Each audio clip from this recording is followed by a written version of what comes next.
Hello everyone, and welcome to episode 76 of Uncovering the Corners of the World podcast. I'm your host, Karina Kasmala.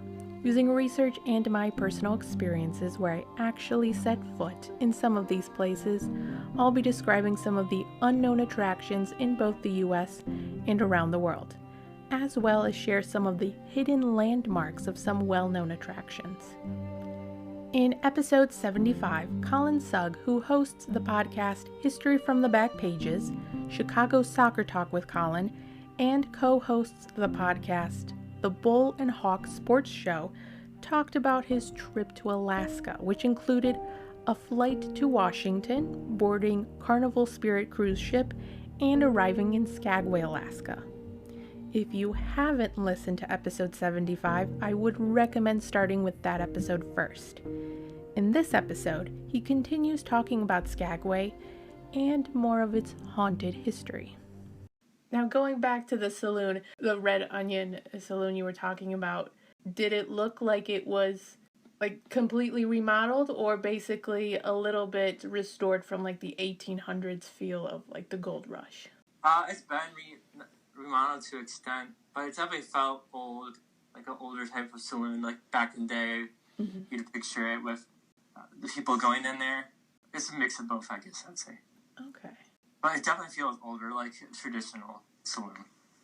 That was fun because we took a ghost tour that went there. We took 2 excursions, so the train ride, and then when we were on the Carnival Hub app, another one came up and it was about a ghost tour. So I love ghosts, so I was like, let's do that. So you start right off the Carnival Spirit, the ship, and a guide picks you up and you go into town. That was our last one.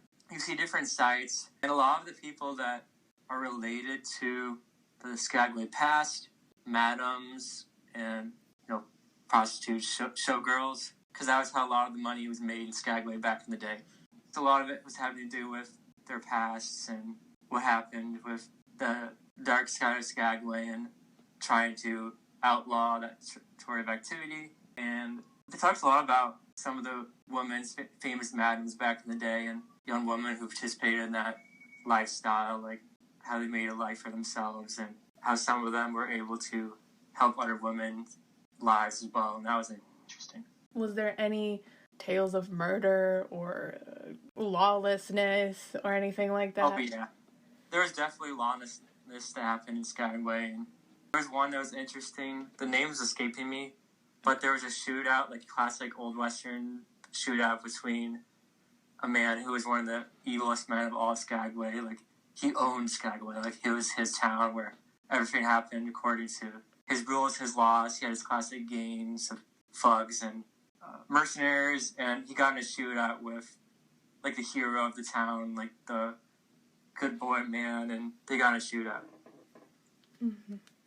I can't remember who died. I can't remember if it was the criminal or it was the good guy. I don't remember. It sounds like a typical Western movie. It does. It feels like that. You have the saloons, you have the shootouts, you have the madams. And it was also fun, the last part of the ghost tour. They showed you different buildings and talked about... Well, there was one building that was fun. Towards the midpoint of the tour, they says that they believe there is a ghost living there. Any signs that might speculate that there's a ghost, creek? So some of the tours guides that we had, one of the tour guides we had, she says that some of her coworkers have been doing the tour and they've been inside this building and they've seen a young woman creaking the floorboards and wave from the window. That's a ghostly figure. So they want to believe that's true. Last one, the Red Onion Saloon, that's notorious for that type of activity. So we got to go all the way up to the top of the floor in the Red Onion Saloon and showed what the life and what type of rooms the woman would live in, when they... That was Skagway, and I enjoyed it. It was a really small town, but it was nice to see its history and how it started from the gold rush. Mm-hmm. Did they mention that... Is there any gold left? We got to see some gold. There's stores that have gold, and they talked about how much gold would be worth. I want to say there was a gold panning activity. We didn't do that, but there was one. So after that, we went to Juneau, so the state capital. Ooh. and it's also small. It's like 30,000 people live there. Is it still like an old-fashioned 1800s town, or is it more modern? I'd say more modern.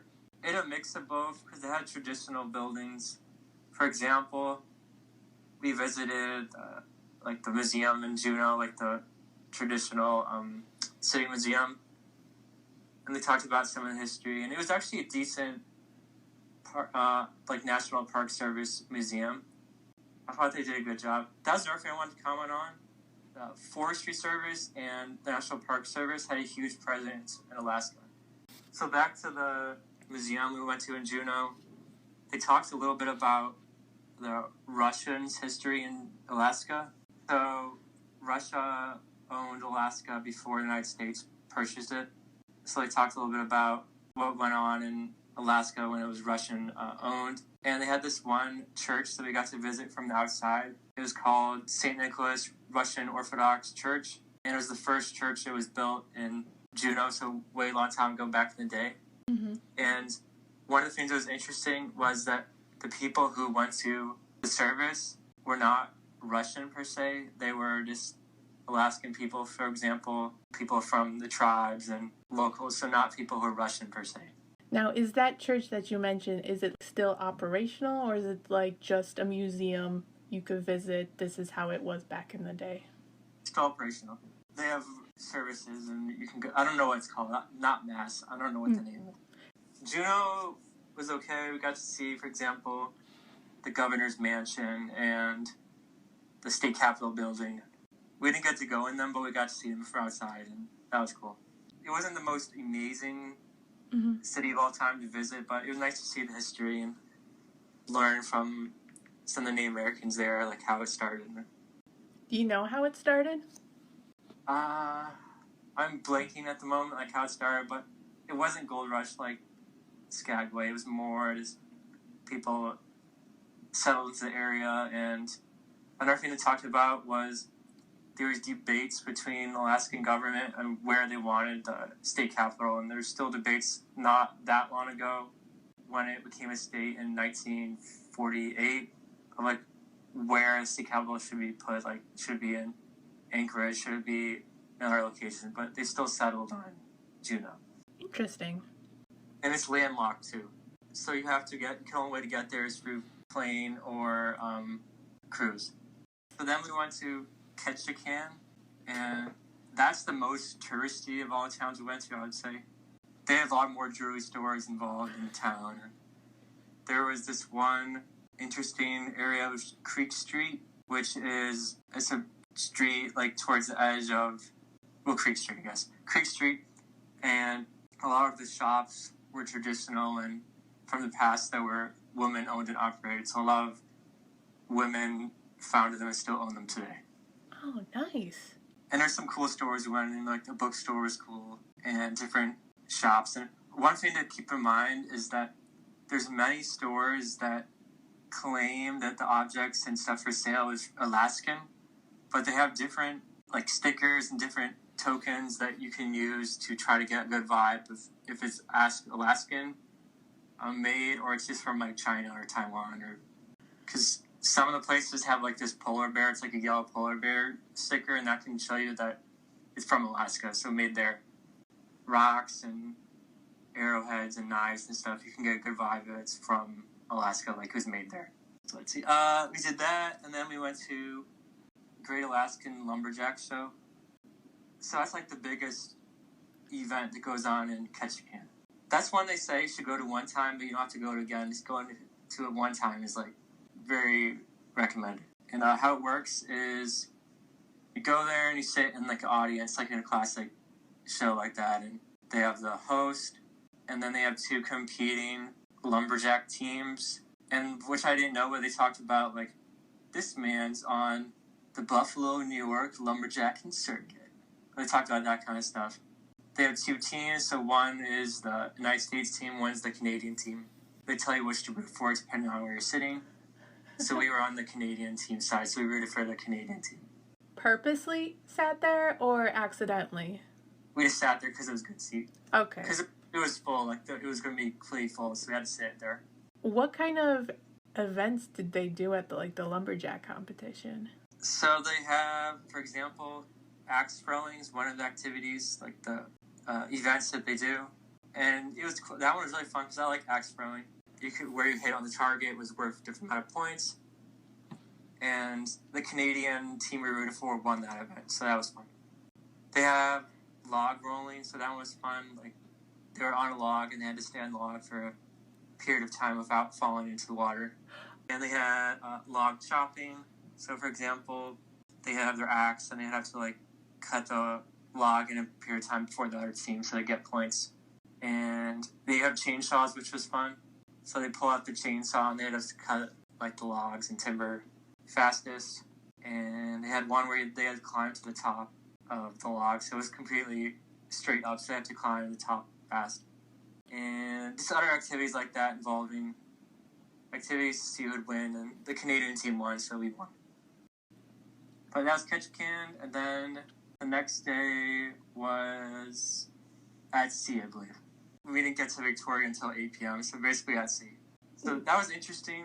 We just saw it from the balcony and got to see it from the ship, because we didn't feel there was any point of going, because we didn't get there till 8:30 p.m., and by 11 you had to get back to the ship immediately. And you had to go for customs and show your passport and wait in long lines, and we're there's not really any point. And they didn't have any excursions available to do whatsoever besides a bus that shows you the gardens, and when you feel that was worth it to get off. Okay. Because they have legendary gardens in Victoria. That's what they said. But I enjoyed that, and I enjoyed that because I've been to Canada, so now I crossed out in our country. So now I've been to Canada and Mexico. I guess talk a little bit about, if you want, some of the activities on the Spirit that I did that were fun. Sure, yeah. That's really it for the Alaskan part of the trip. Alright, so some of the activities I really enjoyed was I talked about the dive-in movies. I went to a lot of the activities. They tried to focus them into a 30-minute time frame. And some of which I really enjoyed. There was a number of art seminars which were cool. I went to 2 of them. They had, do you know the artist Thomas Kincaid? Probably not. So he's really famous for being a really commercial artist. So his paintings are mass numbers and sold very frequently.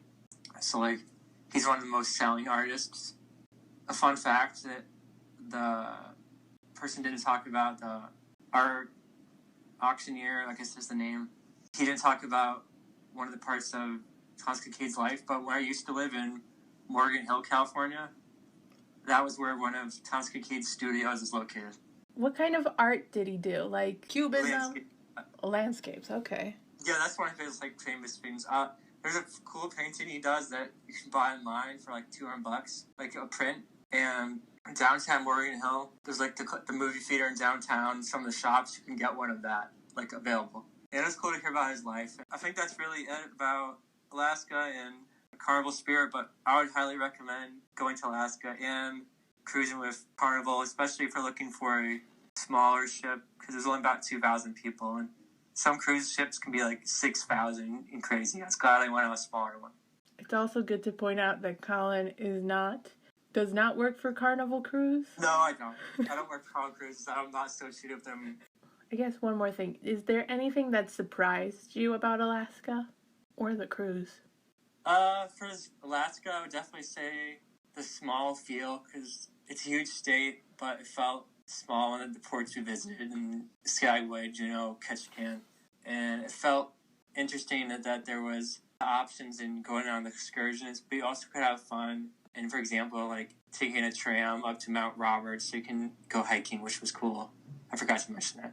And you could just go off the beaten path a little bit and you still have a good time and not pay a huge amount of money. Is there something you wish you knew before you took this trip? Or is there any advice you have for someone who is planning to go to Alaska? See, things I knew, I wish I had done more research on the weather.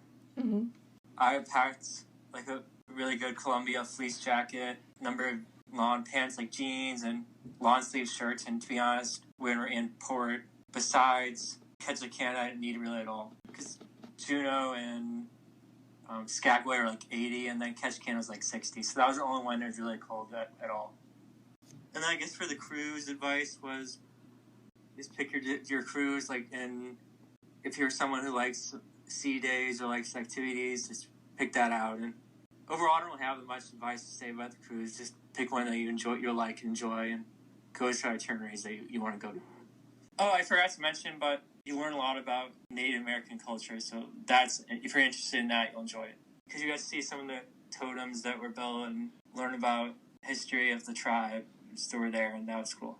The Tlingit tribe, especially. If you try to find it, be wary. It's not spelled like it's sound. Like it spells it like a T, but it's pronounced with a K. We got to meet some people who were ancestors from the Tlingit tribe, and then we learned some words and phrases from Tlingit. One last thing about them that's interesting is that eagles and ravens are really important in their culture. So, like, if someone is a part of the eagle tribe in Tlingit, and then someone's part of the raven tribe in Tlingit, they can get married. But if they're both part of the eagle tribe, they cannot get married. Why? I think it's just for a reason, like, I don't remember, but they said, like, it's bad. It's like the bad juju, or, like, bad. So it's best to get married to the opposite. Thank you, Collin, for sharing your Alaskan adventure with me, and thank you to everyone who listened to episodes 76 and 75. Be sure to check out Chicago Soccer Talk with Collin, which is on YouTube, the Bull and Hog Sports Show, and History from the Back Pages, which is available on Spotify, Apple Podcasts, and wherever you find your podcasts. Have a great week.